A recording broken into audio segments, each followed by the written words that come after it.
We're live on Instagram. We're live on Facebook. We are live everywhere now. So if you guys can hear me in YouTube, give me a thumbs up. We're a couple minutes late, more than a couple minutes late. We're 15 minutes late today. Technical difficulties, guys. But Manelik says, what's up, bro? What's up, Manelik? We want to give some time for the folks on YouTube and Facebook to join.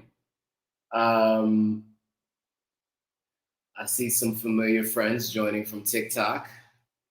Shout out to Helen. And let's see. So we got, Helen's watching from Freetown, Sierra Leone. Gigi's watching from New York. We got, who else do we have? I'm trying to see where you guys are watching from. Wow, Luxury Hair Care Empire is watching from Haiti. CC Drax is watching from Germany. Ishnor is watching from Chicago. Okay. We got King Abide, or Ibide, is watching from Ghana. Cecilia is watching from South Carolina. All right. We got some pretty good representation from around the world. Manelik says you're coming in loud and clear. Good. So I'm glad you can hear me. Cool. You guys who are watching on TikTok, give me a thumbs up so I know you can hear me and tell me where you're watching from. All right, cool. So today we're going to give you guys an update. You know, obviously last Monday was an interesting conversation. We had just had 24 hours of trying to figure out what just happened. And we were on a nationwide shutdown or nationwide curfew, which is still in effect as of today. And, you know, details have been trickling in throughout the week. And so I want to update you guys on where we are today. Last week we talked about it and I said I was going to give you guys updates. So let's give you an update. So before we do, there are a lot of new people joining. Those of you who may not know me, I can do a quick introduction to give you guys a little bit of an understanding of who I am and what it is that I do. My name is Joe Hatagwa. I'm a Sierra Leonean American. I do live in West Africa, spend a lot of my time in Sierra Leone, most of my time in Sierra Leone. I've been calling Sierra Leone my country of residence now. And also I spent about 2 years living in Ghana. And so as a part of what I do, I not only have this social media platform, I'm an advertising professional, but I also have a social media agency, an advertising agency where I help brands grow their social media by 10 times, 10x your social media growth. So I want to quickly go through a presentation so you guys get a little bit of an understanding of what services I provide in terms of consulting and the like, to give you just a sense of what it is that I can provide you if you are interested. So let me first get over and start sharing my screen.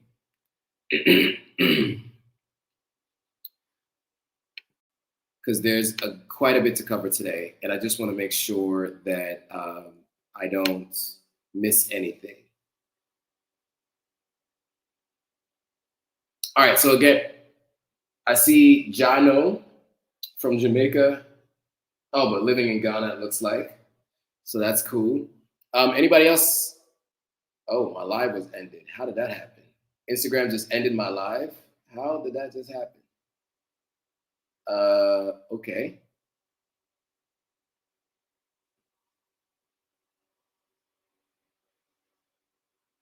Okay, technical difficulties. We're gonna go live again on Instagram. Instagram just ended my live just randomly. So I don't know how that happened, but it happened. So we're gonna go live back on Instagram again. For those of you guys who are watching now on Instagram, welcome back. Or welcome to the live. Those who are watching the replay, welcome to the replay. And those who are watching on TikTok and YouTube, thanks for your patience. We've been having some technical difficulties today, but I still wanted to go live and give you guys this update as to what has been happening from the attempted coup in Sierra Leone. So now I'm gonna share my screen and I'll do a little bit of a presentation on who I am for those of you who are new. If you're watching on Instagram, or you're watching on TikTok, you're not gonna see the presentation, but if you wanna see the presentation, you can click the link in my bio. In my bio, there's a link there. That link will take you over to my link tree. And in my link tree, you'll see Watch Me Live on YouTube right now. If you want to jump over to the live and see my YouTube live and watch on screen. If not, you can stay on TikTok, you can stay on Instagram. It's totally fine. You'll hear everything I'm saying, and I'll be talking to you all from here. You just won't be able to see what's on my screen. I see Kika Moonlight from the Delta region in Nigeria has joined. Shout out to Kika Moonlight, one of our more consistent followers on live. So I want to welcome you back to the live. And for those who are joining for the first time, we're going to go through a little bit of a presentation to give you a little bit more of an understanding of who I am and what it is that I do. So again, today we're going to talk about the failed coup attempt that happened in Sierra Leone. It made international news. Al Jazeera, BBC, CNN, all of the above reported on it. And today we're going to talk about it. So first, before we get into it though, if you haven't already, make sure you like, comment, subscribe, hit that thumbs up to let people know that you like the content and to ensure that more people get a chance to see it. It's important that this information gets out to those who are in the diaspora who want to learn more about what's going on the continent. So I can help you move to West Africa if you need. So I do anything from helping you figure out what Airbnb and hotels to use, airport concierge services, lifestyle consulting, real estate services, business registration services, Ghana residency services. These are all things I offer in terms of consultancy services in Ghana. As far as Sierra Leone is concerned, similar services, either myself or my partners offer these services. So real estate services, visiting Sierra Leone, moving to Sierra Leone. All right, so if you want to book a consultation, but before we actually get into that, I do want to give you some of what people are saying. Please disregard the misspelling in the title there. But here's a quote from Anita, and here's a quote from Benoit. So, but here's how you can work with me. If you want to book a consultation about moving to Africa, just click on the link in my description or click in the description if you're watching on YouTube. The link in my profile will take you to a link tree if you guys are watching from anywhere on Instagram or TikTok. And if you go there, it'll say book private one-on-one 1 hour long consultation about Africa. More than happy to give you some information.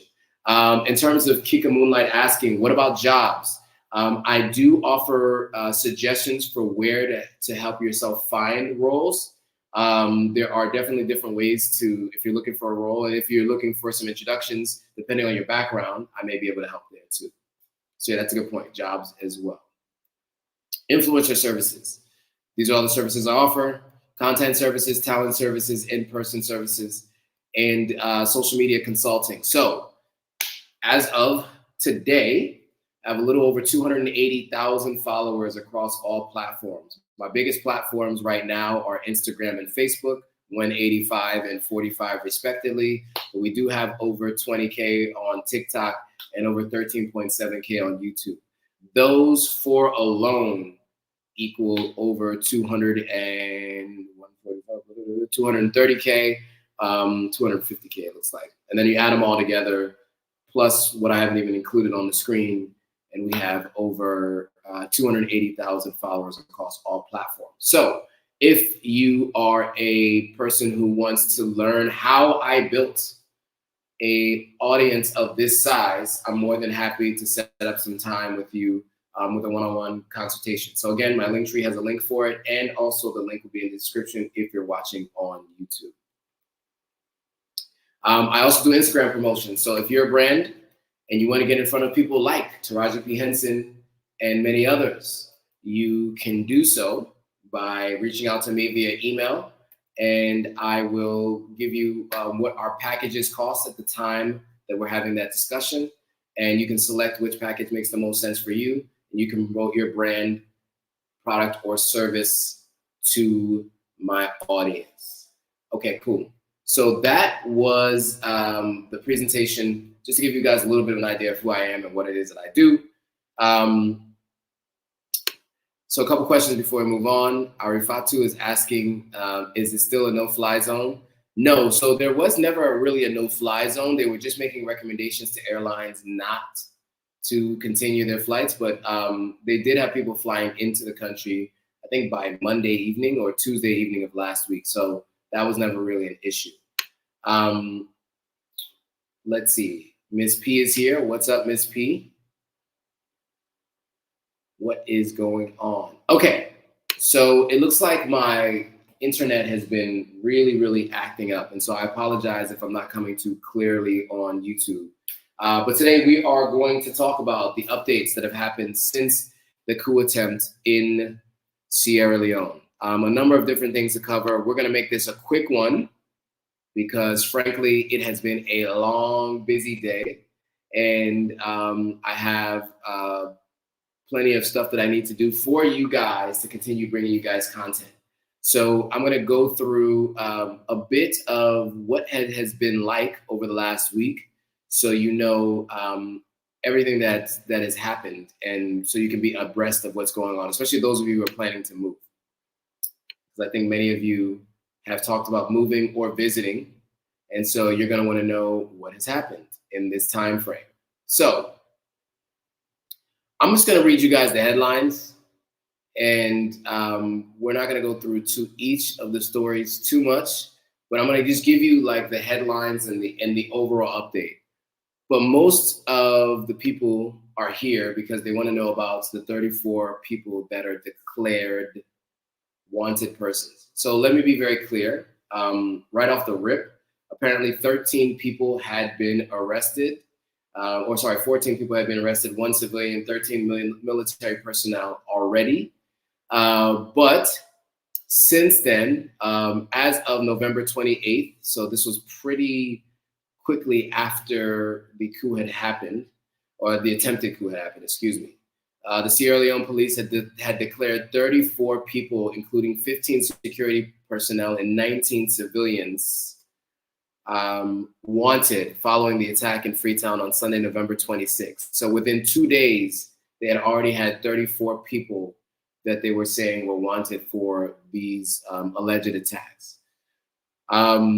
If you want to assist in this matter, they give you a number that you can contact at CID, and there is a reward for the capture of these folks. And so if you want to see more about it, you could just look it up online.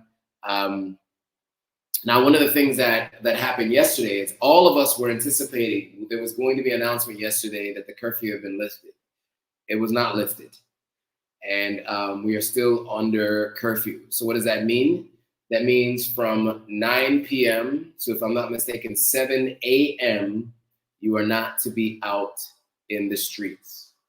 So I had to run an errand downtown and get back to get ready to go live just about an hour ago, a little over an hour and a half ago. I was trying to figure out how to do that quickly, and I figured it out. But it was a fast one, and it was a difficult one to make happen. We made it happen.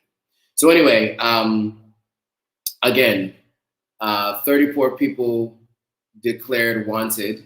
I'll put the article up on the screen so you guys can see it. But I think it's just an important fact to know that after just 48 hours, they already had a list of 34 people. Not really sure how they determined these folks were all involved in this alleged attempted coup, but they had put out their faces, their names, and their offenses. So their offense is considered a fugitive. Almost all of them are listed under the offense status of fugitive. So 34 people, not a small amount of people, right? Not to mention, as I mentioned previously, that close to 2,000 prisoners escaped from the prison. Now, I haven't heard much about an increase in crime or anything like that. I think most people have been moving about their days as if it never actually happened. And I think one thing that's helping is obviously the curfew is keeping people inside at night. because they do say, the witching hours when all these things happen, crime gets committed at night. So if everybody's at home, then most people are safe from, many of what the potential crimes could potentially be. So, so that was just 48 hours after the coup attempt. They had already determined a list of folks that they say were wanted in connection with the coup attempt, which I think is really, really fast. But apparently, they were aware of who these people may have been. So that's to start off, right? It's 34 people who have been listed as wanted. So at least what I hear now, the number is close to 10 to 15 who have experienced loss of life as a part of this. I also read that there was at least one casualty as just like a stray bullet hit them, and they were a casualty. They were not even a part of any of what was going on, but from what I understand, there was a stray that hit a casual. I wouldn't say they were a reserver, but someone who was not involved at all. So so there've been police searches of popular opposition party houses. As I said, the update. So the update on the number of people who experienced loss of life as of last week, and I think the last time I saw this number update was 20 people killed and 1,890 prisoners that had escaped, right? So quite a substantial amount of prisoners. Now, there were 100 stranded Sierra Leoneans trying to get on flights to come to Sierra Leone, and they finally returned, which looks like, what was that? I think that was on the 29th. They apparently, one of the captured soldiers involved in Sunday's gunfire had confessed. There was a video of him under arrest. Then there was another apparent shooting in Moritown as security forces had encountered some of the folks that they deemed responsible for what happened that day. And so about your daily life and then you hear there are more gunshots, it can be a little concerning. And so that was one of the things that happened that day is, we were just going about our daily lives and,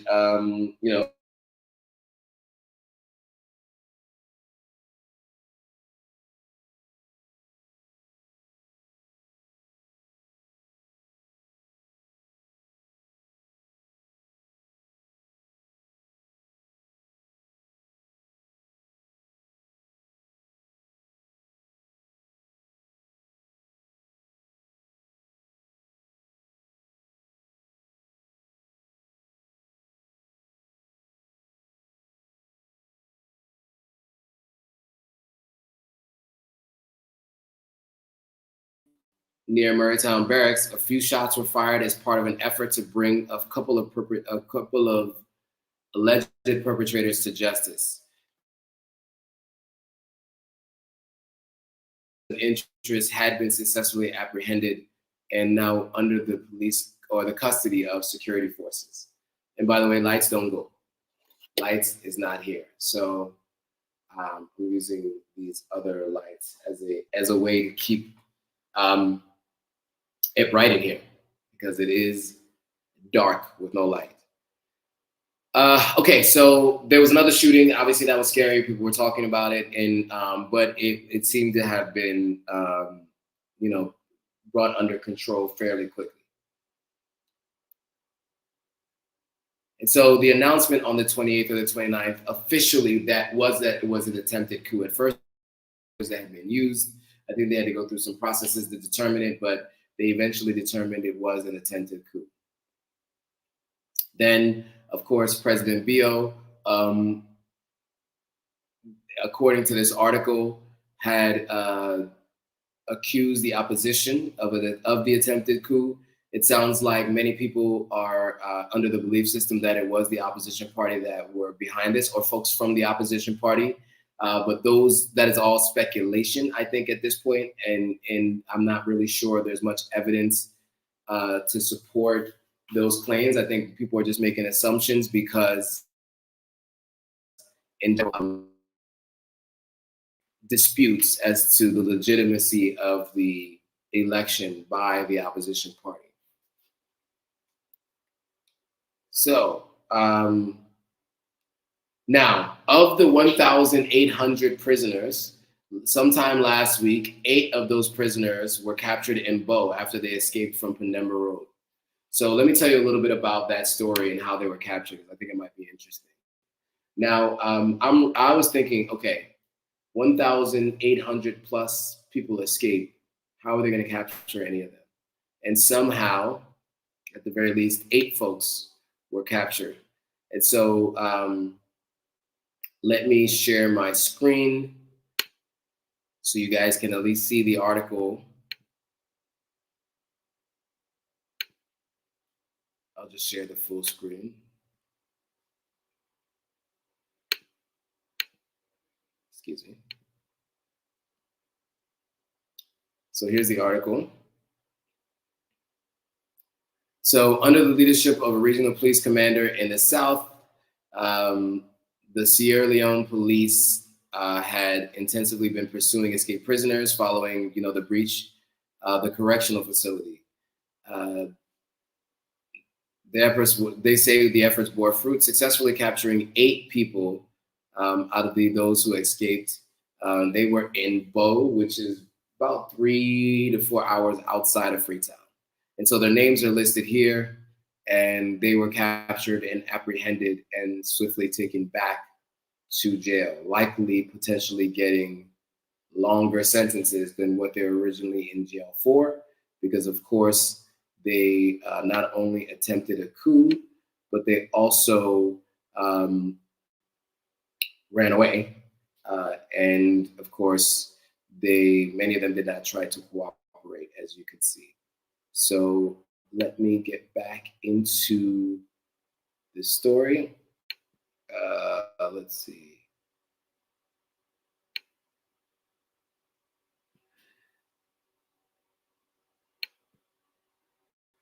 Okay. Sorry, let me get to my phones. Oh my. I can't. Now you guys are seeing my WhatsApp. You guys are actually seeing my WhatsApp. You see my WhatsApp messages. All right, cool. So let's get back to some of the stories here. There's a guy who told a story about how he survived it. There were many stories that came out. But mainly, I think those were the main stories, and that's probably where we're gonna leave it. I think, okay, so here's another one, actually. They said, there's actually an important story. So ECOWAS activated a standby force training policy for Sierra Leone, and some delegates actually came from ECOWAS to Sierra Leone a little bit to talk about this, because there's been a lot of conversations about ECOWAS and their involvement in countries where coup attempts are happening. And, there have been some conversation about whether or not everyone is on board with ECOWAS as a governing body stepping into individual countries and asserting their leadership. And so there are questions about that. But I think overall it's just par for the course, right? It's something that a governing body would do in the instance of a coup or attempted coup, especially since there have been 4 coups in West Africa since 2020, right? So it just seems par for the course. Why wouldn't they send a standby force? Whether I agree or disagree with it, that's just what would make sense if the governing body is trying to protect its interests. So the Commission of the Economic Community of West African States has activated the process of reviewing the training policy for its standby force with a goal to bolster peace and support operations. And so there was a 2-day workshop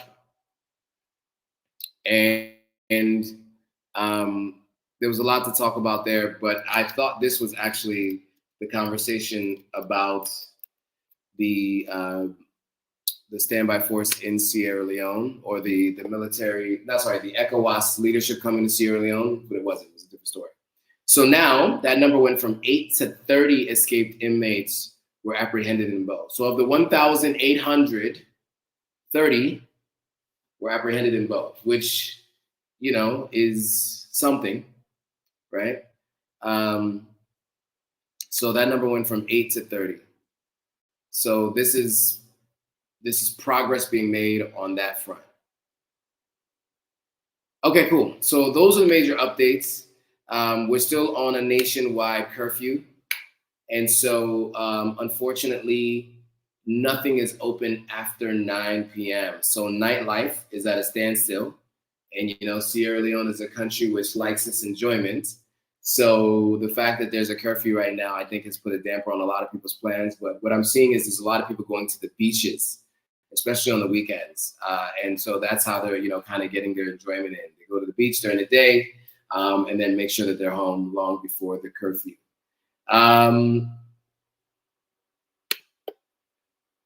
So Arifatu saying, because he had asked if there was a no-fly zone, I told him no. He said he was asking because he bought a ticket to come back in March. You should be fine to come back in March. We will see if the curfew's been lifted by that point in time. Mr. London Boy for Life says, hey, Joe, hope you're doing well. I am, and I hope you are as well. Anne-Marie Harding says, what does Anne-Marie Harding say? Hello, Joe, how are you? I'm well, and I hope you are well too. All right, guys, cool. So I know we started about 15 minutes late, and we are just under 15 minutes before the turn of the hour. I wanted to leave it open for any questions before we draw this thing to a close.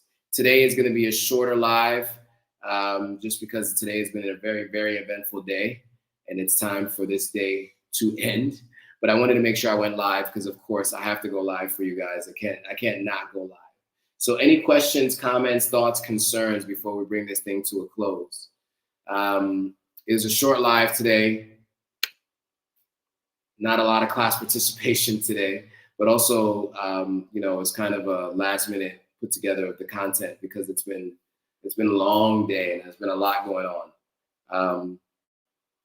I've traveled all over our capital city here today, and just to make sure that I was back here with you guys, back at home, going live. So here we are. Any questions, comments, concerns before we bring this thing to a close? No? All right, well, of course, I want to thank you guys all for watching. And as always, make sure you share this with anybody you know who wants to know what is going on or what has been going on over the last week, and who may plan to be visiting or moving to Sierra Leone, just to know what life could potentially be like if you're in the country. Now, again, you know, we talked about this last week. What happened this last weekend is an insulated incident, specifically for Sierra Leone. However, situations like this get amplified because the country is small, and because, you know, this is not something that happens very often in a country like this. And so, you know, these things are going to be amplified and talked about a lot more, you know, across the news media, no matter where you are around the world. All right, cool. So let's see if there's some more comments. Let's see. Jade Riley says, do you feel unsafe living in Sierra Leone? I plan on visiting next year. I do not feel unsafe, to be honest with you. I don't feel unsafe, but I also don't feel unsafe in Brooklyn, New York either. It's just because of how I decide to move and where I go and who I trust, things like that. But I think once you are here, you start to begin to build a network. You probably will feel a little bit like you have a support system. So if you ever feel worried about things like this, you can reach out to them. Also, the U.S. Embassy, of course, is open and available for those if something was to actually go down, right? And so I feel pretty safe. I don't feel any issues, but I also fortified the fortress, as I mentioned last week. So you can't see it here, but these windows have bars outside of them. So you can't really jump in and break into the window. Same thing with all the windows around, and the doors have them as well. And those are just precautionary measures that are taken. But not all of them are. Actually, none of them are mandatory. But some people just do it because they want to ensure that they continue to feel safe. All right, cool. Good question. Hope that answers your question. Any other questions before we bring this thing to a close? And don't feel like you have to answer a question or you have to ask a question. It's totally up to you. But if you do, of course, I'm naturally ready to answer it. All right, cool. So it looks like there are no new questions. If necessary, I'll give a third update to what's been going on next week. Or there may be some other conversations that we might be having. There's some things in the work behind the scenes. And so I will keep you guys posted on those things once they do come to light. So with that, guys, I want to thank you all for watching. Make sure you like, comment, subscribe, and you share it with some friends. All right, thanks for watching, guys. See you. Okay, sorry. Before we go, Jade Riley asked a really good question. Is the consultation the only way to contact you after this? Yes, unless you know me personally. You can always send me an email or you can always DM me, and I'm more than happy to, kind of chat a little bit. But if you want to get like details on a move or visiting or you need assistance with things, then I recommend scheduling a consultation. But like if you want to have a one-on-one chat, otherwise, yeah, you can just send me an email or send me a DM, and I'll see what I can do to answer your questions or put you in touch with the right people. All right, guys, with that, thanks for watching. See you all on the next video.